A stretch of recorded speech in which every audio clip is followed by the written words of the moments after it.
এই গরুর মাথা চামড়া নিয়ে এলাম। হ্যাঁ হ্যাঁ কো কো ভিজে গেছি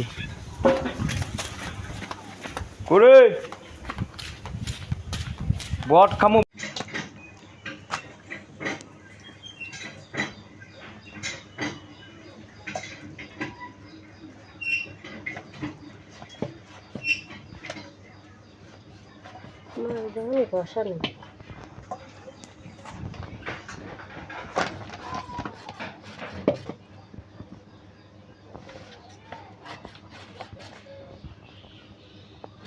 বন্ধুরা গরুর চামড়া নাকি উজুরি করে খাওয়ান যায়, সেই জন্য গরুর চামড়া আজকে নিয়ে এলাম। নিয়ে এসে অনেক কষ্ট হয়েছে সেটা বাসকস করতে। তো বাসকস করার পরে এরকম হয়েছে দেখতে, আপনারা দেখেন। রান্না করে আপনাদের দেখানো হবে ইনশাল্লাহ।